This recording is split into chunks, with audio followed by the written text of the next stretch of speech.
it's 10 o'clock everyone, we'll get started, if that's okay. So jumping straight in, do you have any apologies for absence?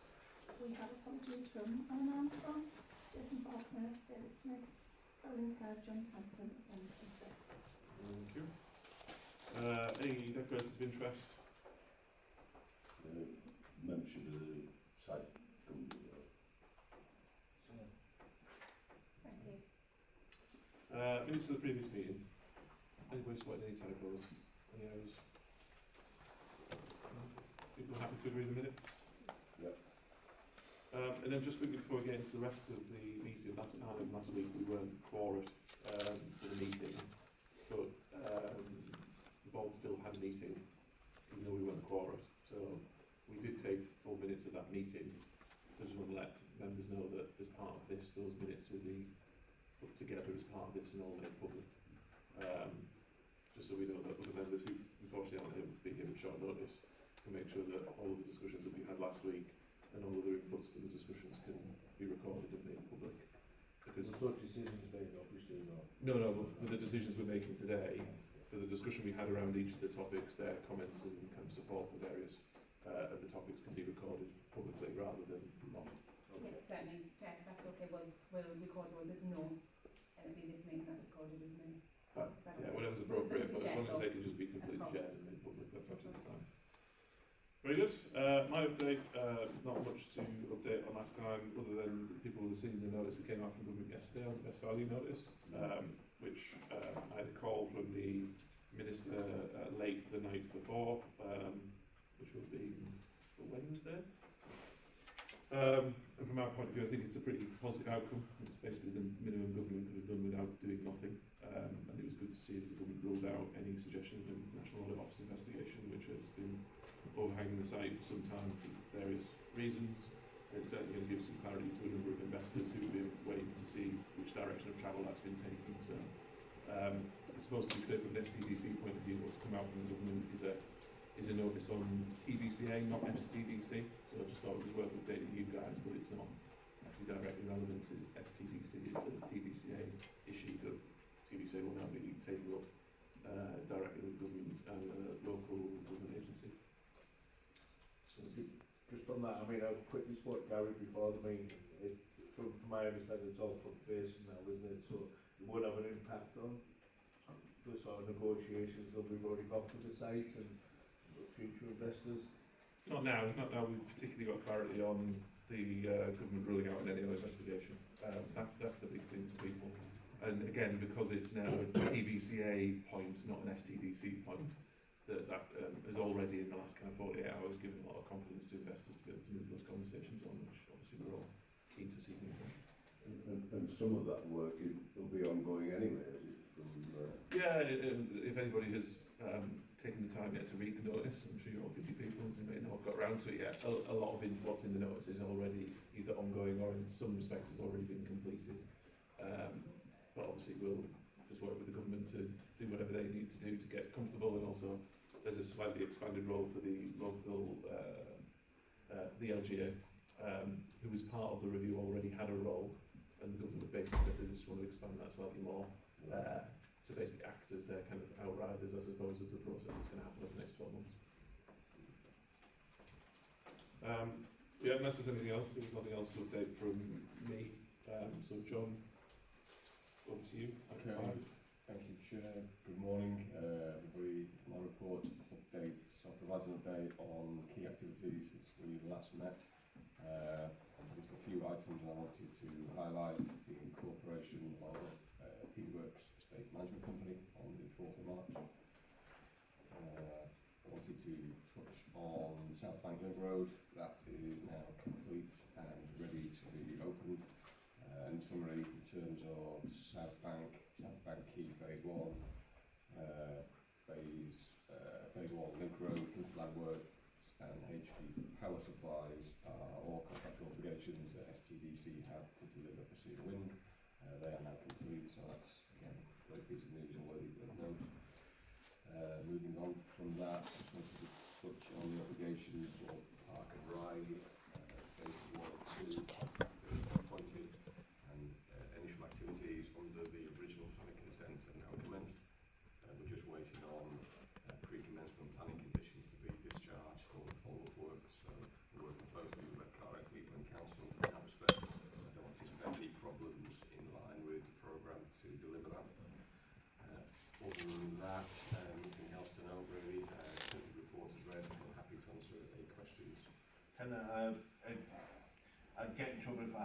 Ward Council for Dormanstown. She's been approaching me about dust mitigation off the park and ride side. From what I've seen going past, there is mitigation going on, but is that something we could look at in terms of trying to mitigate as much as we possibly can? Because she has contacted me a number of times over the last sort of 4 weeks over it. Right, I'll take that on board, Councillor, thank you. We do have work and method statements in place with some contractors, but it's worth reiterating that and just making sure they're aware that whatever extra they can do. Also, can you share with Alec, just because whether it's those councillors or others that get in touch, just share with him, obviously not a method statement, but basically what is in place to deal with that issue. Yeah, we've got full construction management plan, so we can. We just want to read full construction management No, plan. He wants to. You don't know, Ben. Well, if you want it, Alec, if you want it, Alec, you can have it. But yeah, I think sharing that information with him so that he can share that with councillors who want it. And then obviously I'm sure, Alec, you can read directly into John of any kind of additional points that local councils may want around dust emission, It could also be worthwhile putting some comms out, because I have had a contact from 1 or 2 residents that are in touch with the Teesworks wildlife over there, just regarding, they tried to suggest that we've gone over the boundary of where the original planning was. I've been over there myself, it doesn't look like that, but if you maybe just want to manage that a little bit, because I have had a couple of contacts regarding that. Can we share that with Alec as well, because if he's getting contacted? And to be fair, all councillors, they've got the information to be able to go back to people that shows that we're obviously working within the planning permission and within the boundary. Yeah. Okay. Thanks, Alec, appreciate that. The only question I had was, is the planning permission come through now from Mayor for the updated planning in effect for the park and ride? The updated planning, yes, but the discharge conditions that we're still on it. Right, and when do we expect to be able to have those conditions discharged? Before end of this month, so we're on track with that, if not a little bit before. Right, so we'll let the end of the month. Any other questions for John? No, thanks, John, we'll note that. Over to item 6, Gary, MTFP update.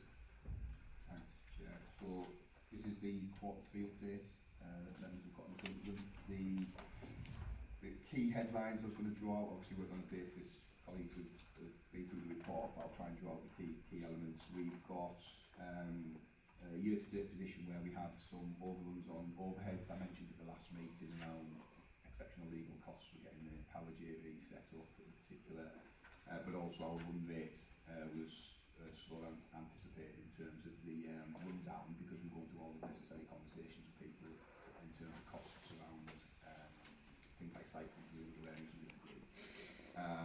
But actually the reassurance factor is when you look at the forecast and you look at what we're actually running at as a run rate per month, we're at the rate that's going to take us in nicely into the budget year when I come on to talk about the budget report, so we'll be on track to hit those budgets for next year. But obviously what you've got in here is a year's position of transition, basically, that's in here, that's generating some of those overruns, but they're non-recurrent in terms of those areas.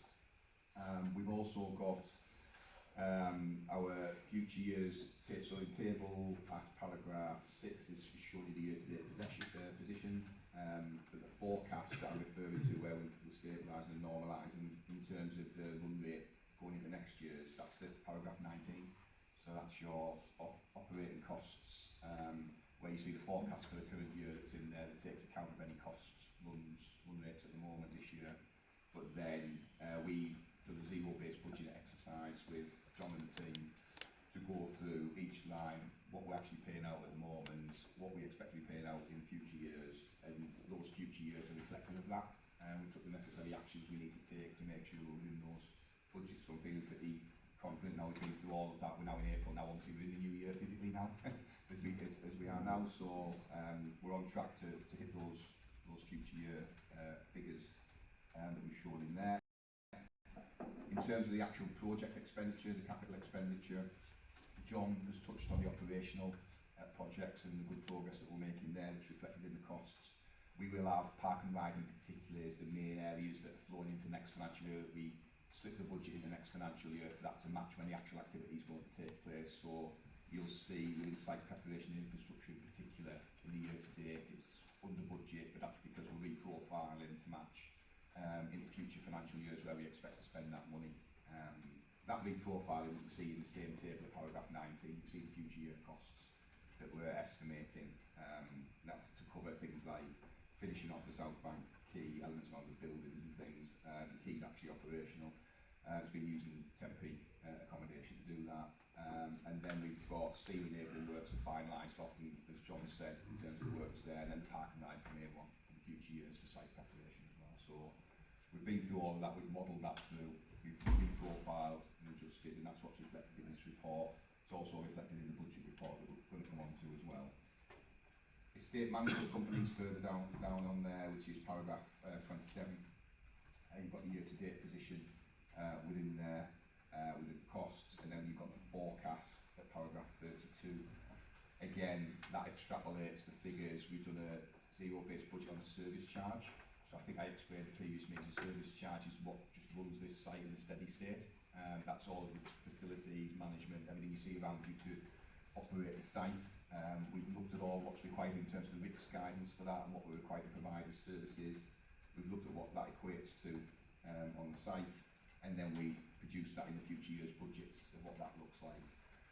Just for comparison, when you look at the overhead costs, operating cost line, that's normalised at about 1.8 then to 1.2 million a year in the previous table, and you look at the estate management, that's about 9 million all in with those costs per year to run the site, of which we get income from the service charge towards a chunk of those costs as well. For context, we were at between 16 and 20 million a year when we took it over from government. So not that long ago, 2020,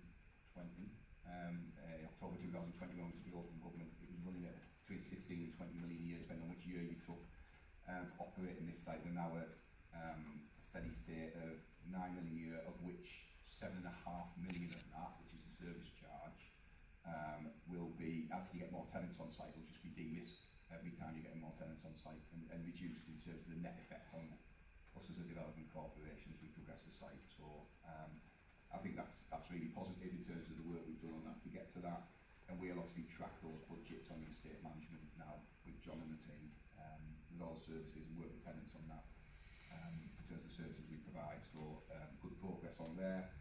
And probably the final point is the reserves figures. So the reserves figures, we're always intended to use reserves in the timing between business rates coming on stream and when we need to run the site. We've got assumptions in there within our budgets for 25-26 of contingencies within our revenue budget as well, in terms of what we run at, and also in the capital projects to allow for any potential changes when we get into the detail of operating as well. So it's been a good budget exercise, I think you'd agree, John, in terms of the detail that we've been through, in terms of the work and the depth of work that we've undertaken on that to get to what we've got in front of us today. So yeah, I'll probably stop there because I'm drifting into budgets, and I know we've got the budget report, but that's position at the moment. I suppose the members who were here last time, the other members who were here, we obviously supported the approval on this paper. Any questions or comments, Gary? I think spoke to John briefly of the rate when parts of C becomes rateable. Do we have a forecast on that at all? So the process is that business rates, the rating side of things, we've already had a rating estimate for CETA from the valuation office. The actual rating is when a facility becomes operational. So Seawind obviously, as you can see, are pretty much there. They're anticipated to be operational, I think, within the next year. Is it this month? Part completion this month, and then fully operational later in the year. So that's the time. So they're taking practical completion in steps. Yeah. So when they take part practical completion, then that bit then becomes rateable at that stage. Okay, so that would be a piecemeal sort of, in terms of, I think,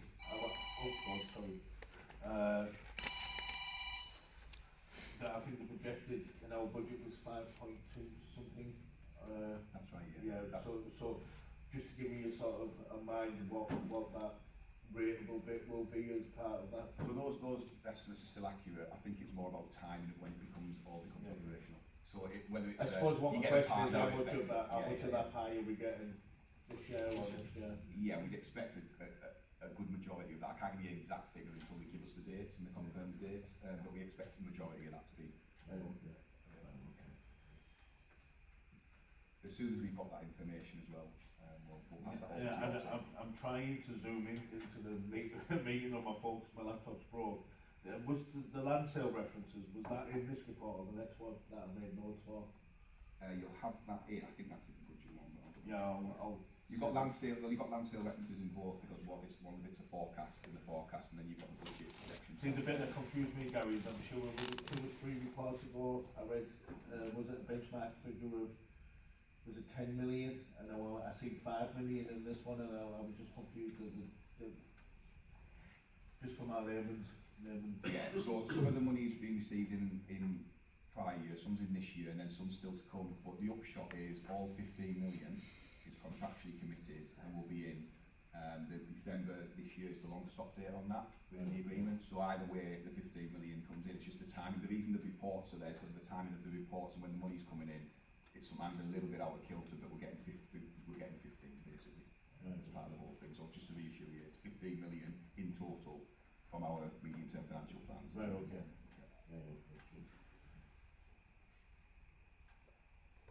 I know there's been some ambiguity about that, but we've confirmed that since it's 15 million contractual obligation. There's no when people say we're getting nothing for it, we're actually getting 15 million quid, but No, it's 15 million. just 15 million quid. If I took it, it's 15 million. Yeah. Because facts actually matter. Any other questions for Gary?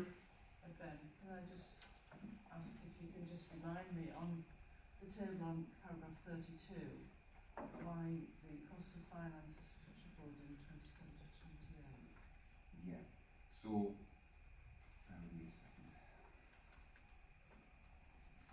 Sorry, I've just moved off the report, so I'll answer the councillor's comments. I'll go back to where you are.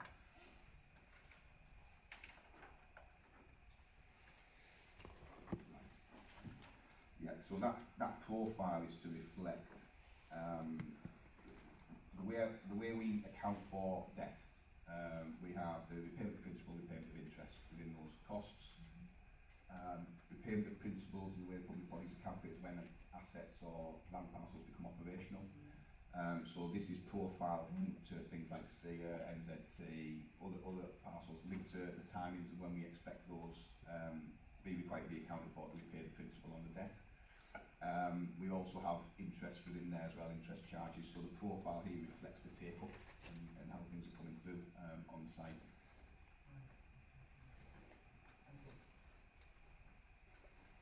Okay, thank you. If there's nothing else, people happy to go with the MTFP update? Yep. Thank you. Then moving on to item 7 is the approval of the 25-26 budget and MTFP. So back to you, Gary. Yes, so I won't repeat over the memorandum column for 24-25 because we've been through the forecast on that, but this then extrapolates further forward. There's a bit of introductory text about the economy and where things are going that we put in budget reports, but then the actual main budget is shown at paragraph 25 with the memorandum of the prior year.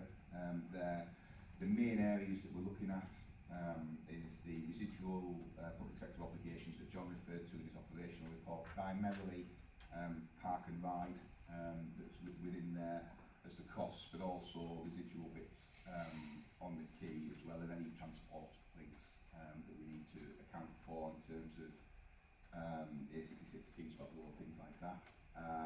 We've got so site preparation is your big chunk within there in the table of paragraph 25 on your report.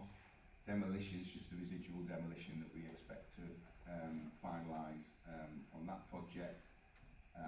We've got, I think we talked about operationally before, where we've got little, John, you'll know the name for it, at the red carriage of the site. We've got the plug at those ends of the site, so we still need to work through how that will be broken up in terms of demolition on that activity. It's not a priority for development at the moment. It's not in the way of key development, so timing-wise it's not critical in that sense, but it still nevertheless will be a residual thing we need to deal with. We have, when we say enabling studies, that's the things that we have to do as studies towards any works that we're doing before we conduct works. Some of that leads to planning, some doesn't, depending on the activity we need to do, so we have a budget in there for that. And then predominantly our capital project expenditure is funded by borrowing within there. The use of resources is the use of reserves and elements that we're going to use as required or income on the site. And as you move through the report, we give further future year details in there that extrapolate the residual amounts we expect to do in 2026-27 in the table underneath that we've got there as well. But you'll also note that the ex-SSI cost line is now zero. That's the site company line that we've referred to as we've moved away from keep state into a normal, as we call it, technical estate management company budget that's separate elsewhere within the report. So that's the project expenditure within there. The estate management company forecasts are in paragraph 30, and the costs of finance, Councillor referred to earlier, are extrapolated even further, another year further on in that table as well, funded by the site income that we're anticipating from our financial models on business rates, predominantly within there as income, but also income from the key as well. So they're the main areas. I think I covered the reserves as part of the previous period, but I'm happy to take comments on any of those as well. Just extrapolate it on another year for members' information. The site preparation numbers are there. Is that a sign of the amount of stuff still to come in face of completion, or is that just what's left of the site to flatten and do whatever you guys do? No, the differentiation for us as a board is our obligations are around it was enabling the park and ride elements for the site, which we've got to do. That's predominantly a vast majority of that chunk is in there. We've also got elements of electrical infrastructure work to finish off and enabling work that we need to do as well. For CF, so we've done the majority of it, but there's still some elements of work to do. So if I'm reading this right, Gary, by 27-28, the full site's going to be remediated, or? No, this is our obligation. The private sector have to remediate the site for developers. Yeah. So, but I'll come on to that in a second. But we've got a private sector section of the table now. It's NZT at the moment, but if you imagine if we have multiple tenants, that could be NZT, it could be tenant B, tenant C, whatever. It'll get more complicated as it progresses.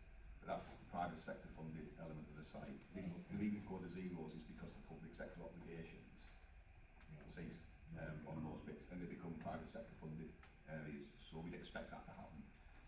And then what we're managing is obviously normal estate management on the site, make sure everything's done correctly.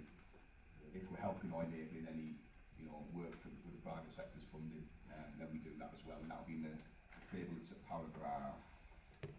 So again, from our layman's terms, mind, are we suggesting that the entire site's going to be privately funded and run by 27-28? In terms of all the projects, yeah. Anything for tenants, the private sector's funding, yeah. So from our perspective, we just deal with our obligations on the site of things that we've got to do, maintaining obviously. We sell a landowner on the site, aren't we? Unless the council want to adopt the roads. So the functionality and decision making of this board change then, if we're not making fundamental budget decisions, or? Well, there will be budget decisions. Yeah, I was going to say there'll be pretty sizable budget decisions, as you're going to get vast amounts of income, half going to the council but half coming to STDC for reinvestment for the benefit of the site, which we've talked about before, could be in local transport, education, public transport, whatever it might be. So then this board's focus more moves to the vast amount of income that the public sector are going to make. How is that best distributed to make the most of the local area? But yeah, absolutely, in the next year or two, that's absolutely what 90% of this board's focus will end up being. Okay. It's really a nice place for the public body to speak. So there was paragraph, just for your information, Councillor, there's paragraph 41 where there's a developer expenditure and funding. It's got NZT at the moment because that's the one that's live at the moment. Like I say, any other tenants coming through where private sector are funding things, that'll get more involved basically in terms of multiple tenants. And it may well be we can't say the tenant name sometimes until a bit later on. NZT is well known now, it's out there, the things. So it might be early stages and some things happening to do with tenants, but depending on the agreements with tenants and commercial sensitivities, they might start as being tenant A, tenant B, but then it might eventually over time as it's out there, it'll become that's the tenant for that. That makes sense. So it's a bit of an evolving piece that on that side of things. Any other questions?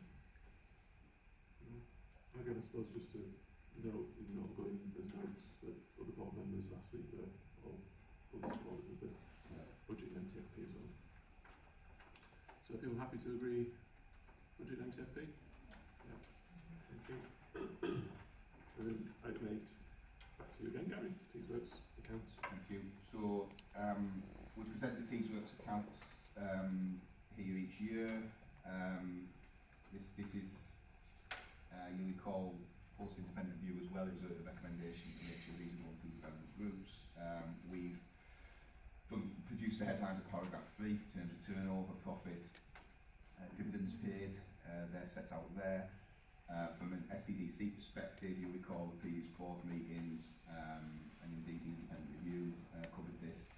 We wanted to advance our access to scrap proceeds on the site because we had public sector obligations to meet to make sure that the site was getting developed. So we would advance those sums of money and any dividends that's generated, the first call will be we'll repay that in terms of that advance, and then after that it will be ours in terms of dividends, our share dividends after that as well.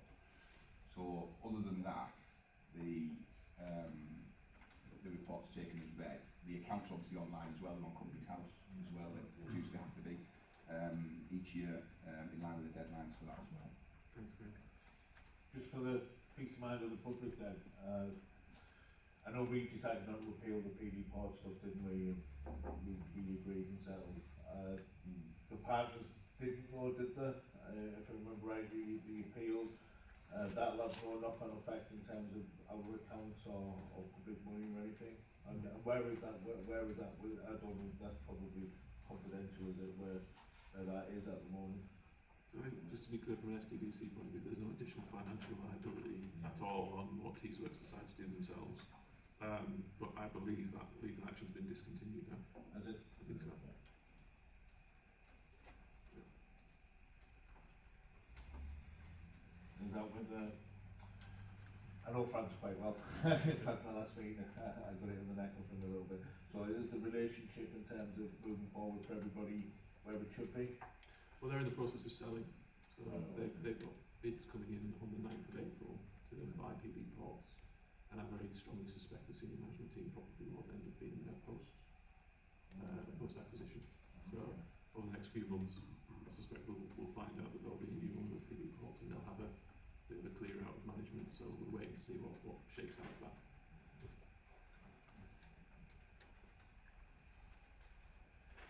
No, Gary. Okay, people happy to note the Teesworks accounts, and then onto the site company employee trust. So we'll take it as read, but it's probably worth just setting some context about what this actually is at a high level going for people.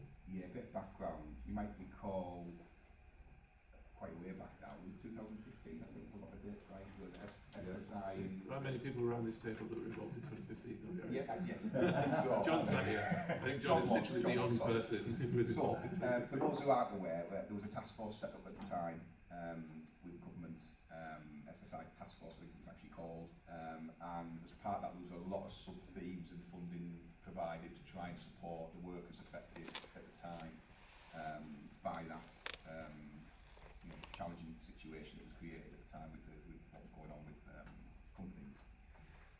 As part of that, one sub-element of that was something around training and provision support for workers to help them get into employment or even maybe run their own business. It could be any number of things. And so the South Tees Site Company Employee Trust was set up with representation from Cleveland Council. John Sampson was on that. Ourselves in TDCA represented and other representatives on that to look after a small, relatively small in the scheme of what that task force funding was, of 700,000 pot to help workers in certain situations to get back into employment and support them. Positive news is most of that work's been discharged now. You've got an appendix here which is the actual board papers from the South Tees Site Company Employee Trust, which is basically considering, is the work done now? We've gone through everything, we've concluded support for those workers. There's 6 that are left that potentially, given the rules of that particular fund, may be able to call on it at some point in the future. But they're employed with South Tees Local Corporation Group in the group. They've got roles, they've got jobs, which is good. But still from a technical perspective, they're entitled to certain things if anything was to happen to their roles, even within the group. So what this report was trying to do is work through what do we do do about that? Where do we go next, given that we're nearly completed?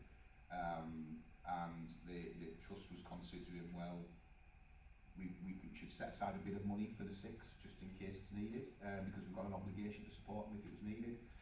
But actually the balance is pretty much available that we want to retain in the area.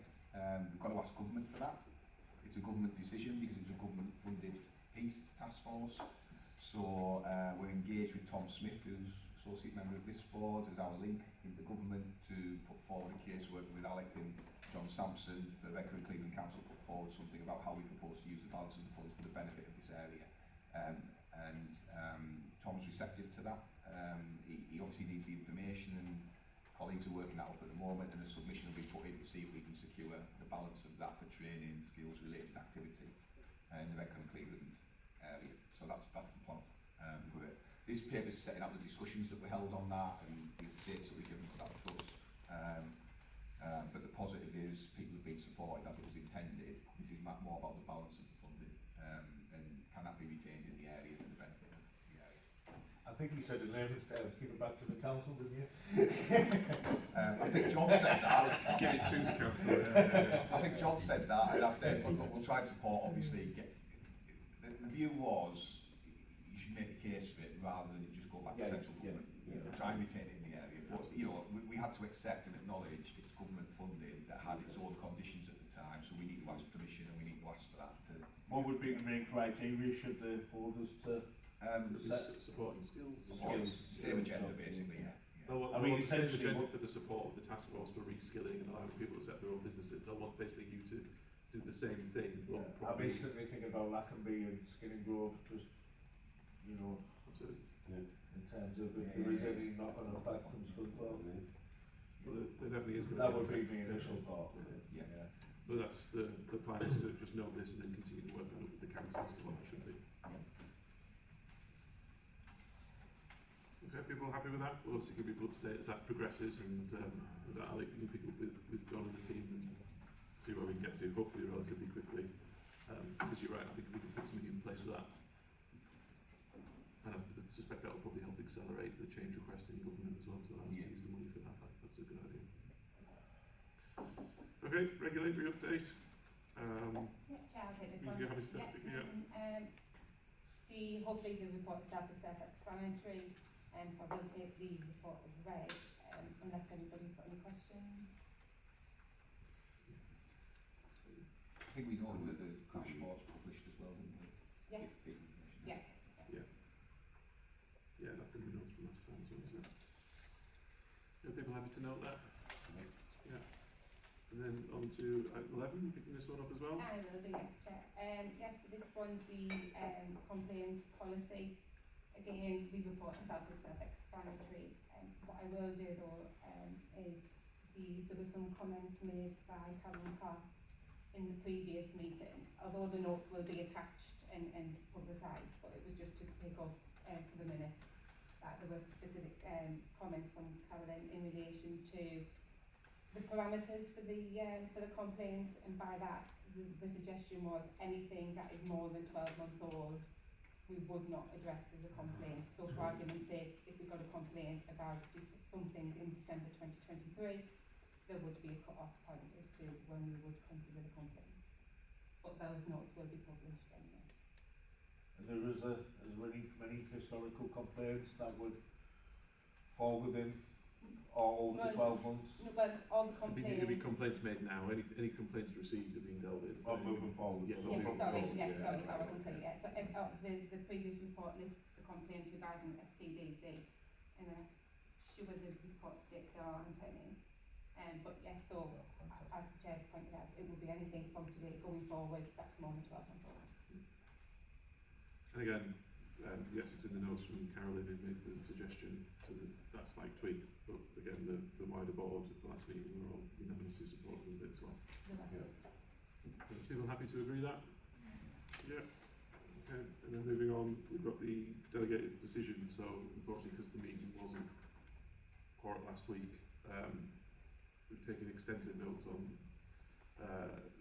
the item from last week. because the decision had to be made within 24 hours, and so we just wanted to make sure that this, as we always do within our procedures, report this back to the board. So again, you'll have had those papers now, and it's just to update the board on that process that had been gone through, and that was taken largely from the meeting we had last week again, where the whole board was fully supporting the decision that was taken. Well, the decision wasn't taken, but board members' views were reflected, and they were unanimously supportive of us being able to move It was a forward. delegated decision anyway, wasn't it? It wasn't a No, decision of the board. it was a decision of the board, but because there was a time limit till we couldn't have waited a week. There was a deadline for a process that happened within 24 hours. That there's an emergency procedure that can be gone through, which is the urgent decision procedure, which then obviously has to get reported back to board, so the board can have complete sight over that, ask questions and review all of that, which is why this is in here, just so that the board has full sight of all of that. So if people are happy, unless they've got questions, we can just note that. And then item 13 is an exempt item, I'm told. So so we can get, if people have questions on it, that is, and then again,